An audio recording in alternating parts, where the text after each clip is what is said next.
Hi everyone, welcome to the channel of IPC induction physics classes bye Imran Khan. और इस video lecture में हम discuss करने वाले हैं चैप्टर नंबर 5 ऑसिलेशन के इम्पॉर्टेंट फार्मूलाज। तो फार्मूला डिस्कस करने से पहले फार्मूले में यूज़ होने वाले जो डिफरेंट टर्म्स हैं उन्हें जान लेते हैं कि उनको सिंबॉलिक रिप्रेजेंटेशन क्या है और उनका एसआई यूनिट क्या है, ताकि फार्मूले में हमें आसानी हो सके कि दी गई क्वांटिटीज़ का मतलब क्या है। तो सबसे पहले यहाँ पर दिया है रिस्टोरिंग फोर्स, और रिस्टोरिंग फोर्स को हम लोग F से डिनोट करते हैं और इसका यूनिट क्या होता है, न्यूटन। उसके बाद है के फॉर फोर्स कांस्टेंट, और फोर्स कांस्टेंट का ऐसा यूनिट क्या है, न्यूटन पर मीटर। x यहाँ पर डिस्प्लेसमेंट को रिप्रेजेंट कर रहा है और डिस्प्लेसमेंट का यूनिट क्या होता है, मीटर। ओमेगा क्या है, एंगुलर फ्रीक्वेंसी, और इसका यूनिट क्या होता है, रेडियन पर second. Then we have v का मतलब यहाँ पर क्या है, वेलोसिटी, और वेलोसिटी का यूनिट क्या होता है, मीटर पर सेकेंड। देन एम्पलीट्यूड को यूनिट क्या होता है, मीटर, और इसको कैपिटल ए से रिप्रेजेंट करते हैं, ठीक है। उसके बाद T for time period, you know इसका यूनिट क्या होता है, सेकेंड। देन यहाँ पर ई के का मतलब यहाँ पर क्या है, काइनेटिक एनर्जी का यूनिट क्या होता है, जूल। उसी तरीके से जो ईपी है वो क्या है, पोटेंशियल एनर्जी, और इसका भी ऐसा यूनिट क्या होता है, जूल। एनर्जी कोई भी टाइप्स की हो, हर एक टाइप की एनर्जी का यूनिट क्या मिलेगा आपको, जूल मिलेगा। देन उसके बाद ई क्या है यहाँ पर, एनर्जी, और एनर्जी का यूनिट क्या है, जूल। उसके बाद है स्मॉल एम यहाँ पर क्या रिप्रेजेंट कर रहा है, it represents the mass of a particle या mass of an object, kg। उसके बाद कैपिटल एल डिफाइन कर रहा है लेंथ ऑफ द पेंडुलम, और इसका ऐसा यूनिट क्या हो जाएगा, metre. Then small g as usual तुम्हें पता है, that is acceleration due to gravity, और इसका ऐसा यूनिट होता है मीटर पर second square. Then lastly N यहाँ पर क्या है, फ्रीक्वेंसी, और फ्रीक्वेंसी का ऐसा यूनिट होता है हर्ट्ज। उसके बाद यहाँ पर एक टर्म यहाँ पर लिखा हुआ है, that is omega T plus alpha. Omega T plus alpha basically क्या है, it is called phase angle, ठीक है। तो फॉर्मूले में जब आएगा तो आप समझ जाना ओमेगा टी प्लस अल्फा का मतलब क्या है, फेज एंगल। ये जितने भी फॉर्मूलेस हैं ये related to linear simple harmonic motion है। जैसे जो हमारा ऑसिलेशन चैप्टर है ये दो पार्ट्स में डिवाइडेड है, एक लीनियर एसएचएम है और एक एंगुलर एसएचएम है। तो जो मैक्सिमम जो न्यूमेरिकल्स हैं वो लीनियर एसएचएम से रिलेटेड ही आते हैं, ठीक है। तो मैंने इसीलिए लीनियर एसएचएम के टर्म्स बताए हैं और उसी के मैं फॉर्मूले भी बताने वाला हूँ, ठीक है। तो चलो करते हैं शुरू। तो सबसे जो पहला फॉर्मूला है हमारा, that is it is related to the restoring force को हम लोग F से डिनोट करते हैं। इसका फॉर्मूला होता है F is equal to minus KX। तो वेर नेगेटिव साइन जो है वो हमें क्या बता रही है कि जो डिस्प्लेसमेंट है और जो रिस्टोरिंग फोर्स है वो दोनों कहाँ हैं, अपोजिट डायरेक्शन पे हैं। तो सिंस जब दोनों क्वांटिटीज अपोजिट डायरेक्शन पे होंगी तो यहाँ पर क्या, नेगेटिव साइन आ जाएगा। उसके बाद जो नेक्स्ट फॉर्मूला है हमारा, it is related to angular frequency omega का फॉर्मूला होता है root of K upon M. K force constant, M क्या है, मास ऑफ एन ऑब्जेक्ट। तो ओमेगा का फॉर्मूला हो गया root of K by M, ठीक है। उसके बाद जो नेक्स्ट फॉर्मूला है that is related to time period of SHM, time period of simple harmonic motion. यानी जब भी कोई particle simple harmonic motion perform करेगा तो उसका टाइम पीरियड का फॉर्मूला क्या होगा, देखो जैसे कि नॉर्मल फॉर्मूला हमें पता होता है T is equal to 2 pi upon क्या होता है, ओमेगा।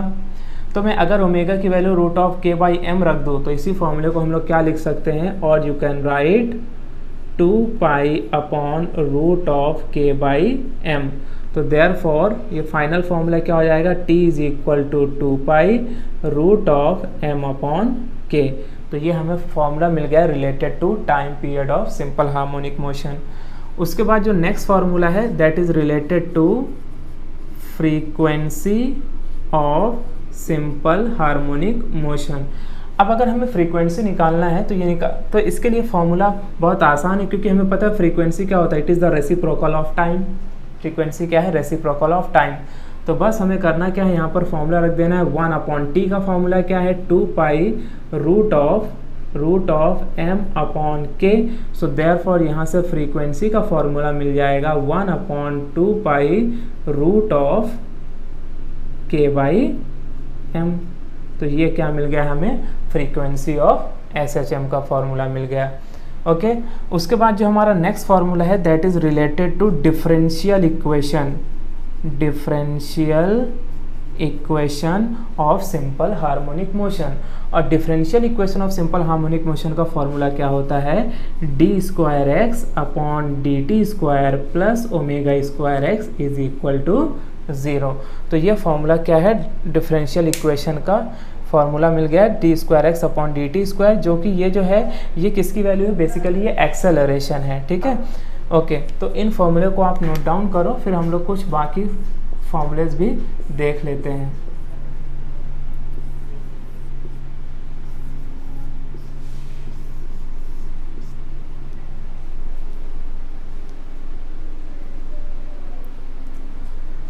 ओके, तो अब कुछ नेक्स्ट फार्मूला देखते हैं हम लोग।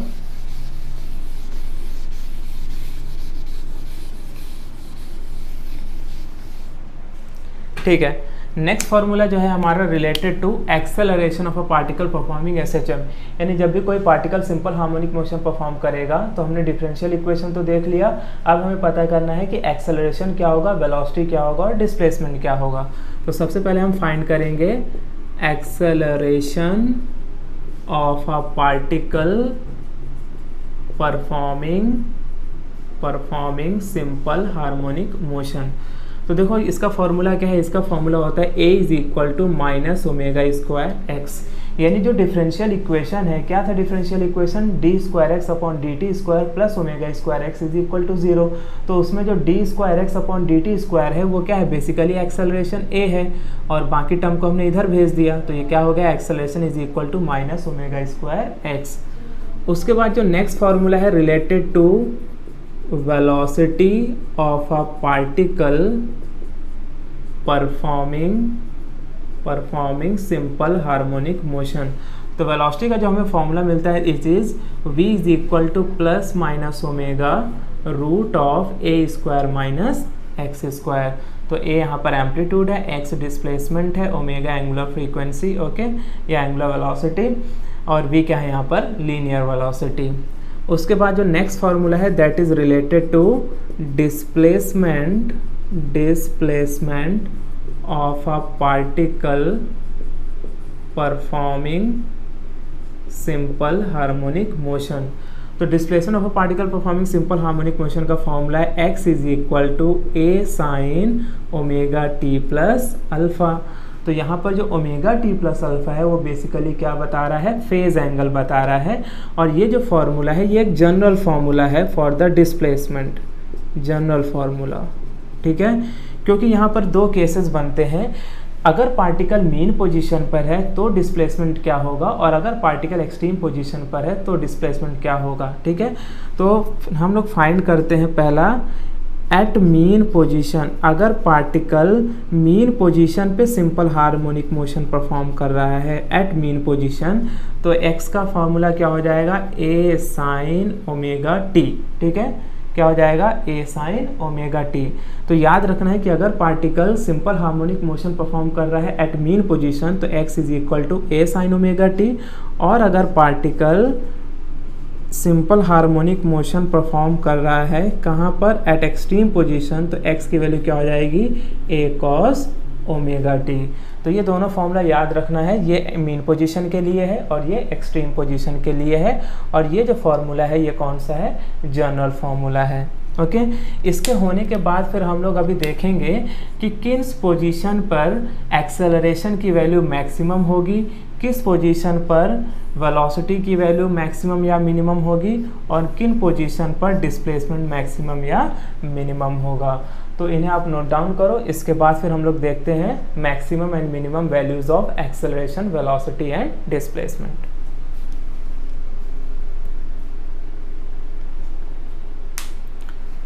ओके,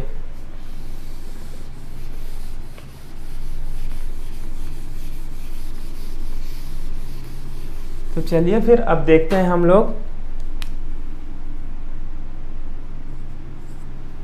अब हमें देखना है maximum and minimum value of acceleration, velocity and displacement, ठीक है।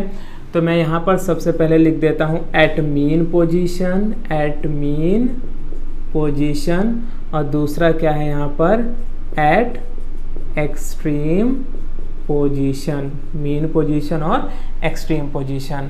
उसके बाद यहाँ पर हम लोग डिस्प्लेसमेंट की वैल्यू रखेंगे, यहाँ पर वेलोसिटी की, और यहाँ पर ले लेते हैं एक्सेलरेशन। ओके, अब देखो मीन पोजीशन पर डिस्प्लेसमेंट क्या होगा, मीन पोजीशन पर डिस्प्लेसमेंट मिनिमम होता है, याद रखना मीन पोजीशन पर डिस्प्लेसमेंट क्या होगा minimum, and it will be equal to 0। और एक्सट्रीम पोजीशन पर डिस्प्लेसमेंट क्या होगा मैक्सिमम, और इसकी मैक्सिमम जो वैल्यू होगी वो होगी प्लस माइनस ए। ठीक है, उसके बाद अगर वेलोसिटी की बात करें तो velocity at mean position will be maximum, और इसकी वैल्यू होगी प्लस माइनस ए ओमेगा। और मीन एक्सट्रीम पोजीशन पर वेलोसिटी क्या होगी, वेलोसिटी होगी minimum, that is equal to 0। उसी तरीके से एट मीन पोजीशन जो एक्सेलरेशन है वो क्या होगा minimum, and it will be equal to 0। और एक्सेलरेशन मैक्सिमम कब होगा, when the particle is at extreme position, और इसकी जो वैल्यू होगी वो होगी plus minus a omega square. तो ये टेबल याद रखना बहुत ज़रूरी है कि जो मैक्सिमम एंड मिनिमम वैल्यूज़ हैं किसकी, एक्सेलरेशन की, वेलोसिटी एंड डिस्प्लेसमेंट की, with respect to the two position mean position and extreme position, अपने को क्या क्या वैल्यू मिलती है, x की वैल्यू मिनिमम होगी मीन पोजीशन पर, x की वैल्यू मैक्सिमम होगी एक्सट्रीम पोजीशन पर।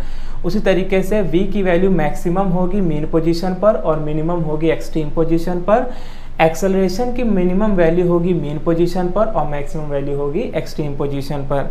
अगर मीन एक्सट्रीम पोजीशन को समझना है तो मैं एक एग्जांपल से समझाता हूँ। सपोज करो ये एक पेंडुलम है, ये पेंडुलम का मीन पोजीशन होता है, ये पेंडुलम का क्या है मीन पोजीशन है। ठीक है, अब जब पार्टिकल डिस्प्लेस करेगा मीन से तो ये कहाँ पर जाएगा, एक्सट्रीम पोजीशन पे, तो ये क्या है एक्सट्रीम पोजीशन है। ठीक है, अब जब मीन पोजीशन पर क्या होगा, हमने बताया कि मीन पोजीशन पर डिस्प्लेसमेंट मिनिमम होगा, वेलोसिटी मैक्सिमम होगी, यानी वेलोसिटी क्या होगी maximum, that will be equal to plus minus a omega. उसके बाद एक्सेलरेशन क्या होगा मिनिमम होगा।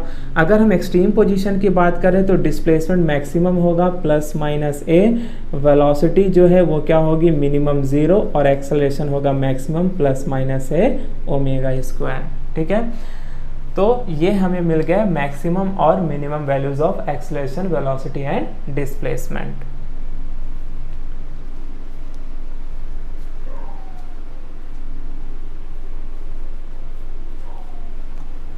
ओके, अब जो हमारे नेक्स्ट फॉर्मूला है, it is related to energy of a particle performing simple harmonic motion. यानी जब particle simple harmonic motion perform करेगा तो उस टाइम पर क्या पोटेंशियल एनर्जी होगी, क्या काइनेटिक एनर्जी होगी, ये सब हमें फाइंड करना है। तो सबसे पहला है यहाँ पर kinetic energy of a particle, kinetic energy of a particle performing simple harmonic motion. क्या फाइंड करना है, kinetic energy of a particle performing simple harmonic motion. इसका फॉर्मूला होता है E k is equal to half K a square minus x square. ठीक है, तो यहाँ पर जो k है वो k क्या डिफाइन कर रहा है, फोर्स कांस्टेंट। इसी फॉर्मूले को हम ऐसा भी लिख सकते हैं, जैसे हमें पता है एज k क्या होता है, k is equal to m omega square. तो काइनेटिक एनर्जी को इस तरीके से भी लिख सकते हैं in terms of angular frequency, half m omega square a square minus x square. ठीक है, उसके बाद जो नेक्स्ट है दैट इज पोटेंशियल एनर्जी। तो potential energy of a particle performing simple harmonic motion.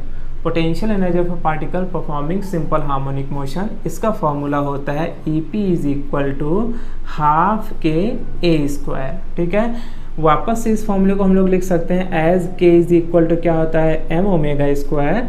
So therefore EP का value क्या हो जाएगा, half m omega square a square. ठीक है, तो ये अपने को मिल गया formula related to kinetic energy and formula related to potential energy. ठीक है, यहाँ पर दो फॉर्मूले हैं, that means it depends on the numerical कि वहाँ पर फोर्स कांस्टेंट की वैल्यू दी है कि वहाँ पर एंगुलर फ्रीक्वेंसी या एंगुलर वेलोसिटी की वैल्यू दी है, उस हिसाब से फॉर्मूले को चेंज कर सकते हैं। देन नेक्स्ट फॉर्मूला जो है that is about total energy of a particle performing simple harmonic motion. Total energy of a particle performing simple harmonic motion, इसका फॉर्मूला है E is equal to half K a square. क्या formula है? Half K a square. तो और इसी फॉर्मूले को हम लोग क्या लिख सकते हैं? E is equal to half M omega square a square. ठीक है. अब यहाँ पर देखो, इसी फॉर्मूले को और भी थोड़ा मॉडिफाई कर सकते हैं. अगर मैं इस फॉर्मूले को इन टर्म्स ऑफ टाइम पीरियड लिखना चाहूँ तो ओमेगा की जगह पे क्या रख सकते हैं? 2π/t. तो इन टर्म्स ऑफ वो टाइम पीरियड हो गया. अगर फ्रीक्वेंसी के टर्म में लिखना हो तो हमें पता है ओमेगा क्या होता है? 2πn. तो उसको भी ऐसा हम लोग लिख सकते हैं. So these are the formula related to kinetic energy of a particle performing SHM, then potential energy of a particle performing SHM, और उसके बाद क्या है? Total energy of a particle performing simple harmonic motion. ठीक है. इन्हें आप note down करो. फिर हम लोग कुछ फॉर्मूले देख लेते हैं रिलेटेड टू सिंपल पेंडुलम.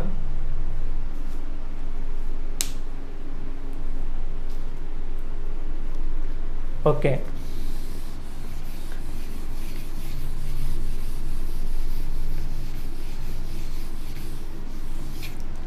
तो अब जो हमारा नेक्स्ट फार्मूला है that is related to,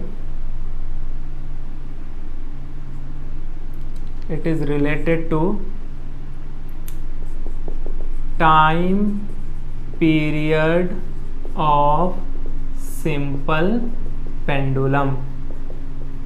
time period of simple pendulum. Time period of simple pendulum का फॉर्मूला क्या है? T is equal to 2π√L/g. क्या है? T is equal to 2π√L/g. L क्या है वहाँ पर? Length of the pendulum. और G क्या है? Acceleration due to gravity. उसी के बाद अगर हमें निकालना हो फ्रीक्वेंसी ऑफ सिंपल पेंडुलम तो क्या करेंगे? Frequency of simple pendulum. तो जैसे हमें पता है कि फ्रीक्वेंसी क्या होता है? It is the reciprocal of time. तो ये हमें मिल जाएगा formula. n is equal to 1/t की वैल्यू कितनी है? 2π√L/g. So therefore final formula क्या हो जाएगा? n is equal to 1/2π√g/L. तो ये हमें मिल गया formula related to frequency of simple pendulum. So these are the overall formula which are very important for your numericals. ठीक है.